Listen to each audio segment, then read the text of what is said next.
সবই তো ঠিক ছিল। এরপর কি হলো নানু ভাই? এরপর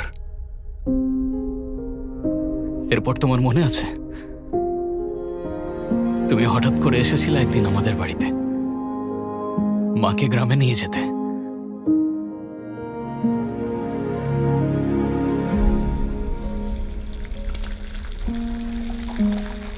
তারপর বলেন নানু ভাই, এবারের ট্যুর কেমন হলো তোমার?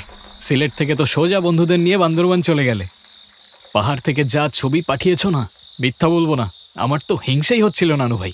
এই, পরের বার কিন্তু আমিও তোমার সঙ্গে হচ্ছি। হ্যাঁ, পরের বার কিন্তু কোনো বাহানা চলবে না, কেমন? নানু ভাই, কি হয়েছে তোমার? শরীর ঠিক আছে তো? কিছু বলছো না যে? তোর জন্য অনেক কষ্ট হচ্ছে রে নানু ভাই। এই নিস্তব্ধতা আমি সহ্য করতে পারছি না। তোর বাবা যাওয়ার আগে এই সব বাড়ি গাড়ি সম্পত্তি সব তোকে দিয়ে গেছে, কিন্তু এখন থেকে হয়তো তোকে একা সবকিছু করতে শিখতে হবে। মানে তুমি তুমি কি বলছো নানু ভাই? আমি কিছু বুঝতে পারছি না। আকাশ যখন মেঘে ঢাকা পড়ে তখন সূর্যকেও হার মানতে হয়।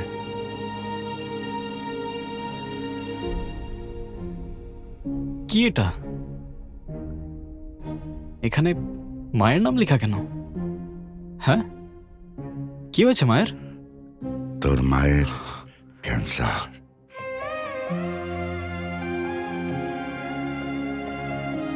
তার লাস্ট স্টেজ চলছে।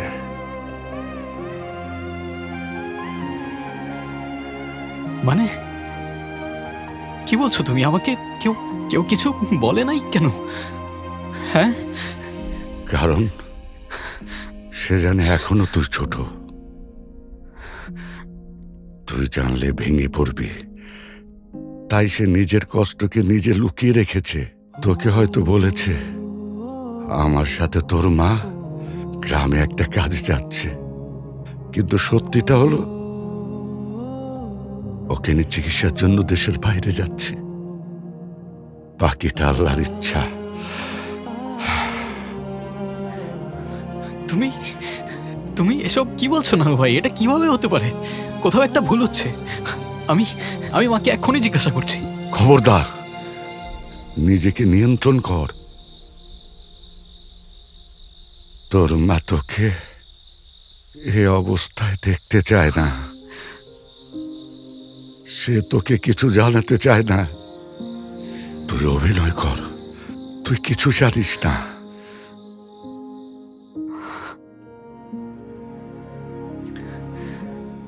ইরফান,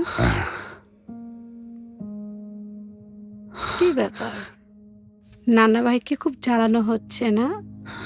চাচা যান, আপনি তো একদম ওকে মাথায় তুলে রাখছেন। আজকে তো আমি আপনার সাথে গ্রামে চলে যাব, তখনও বুঝবে এত বড় বাড়িটা সামলানো কতটা কঠিন।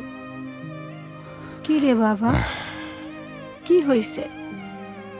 শোন, তুই কিন্তু সাবধানে থাকিস। তুই তো জানিস তোকে নিয়ে আমার কতটা চিন্তা হয়। আমি কয়দিন নানু ভাইয়ের সাথে ঘুরে আসি, তারপর না হয় তোকে নিয়ে যাব, ঠিক আছে? নানু ভাই, আমি আমি একটু আসছি। আচ্ছা।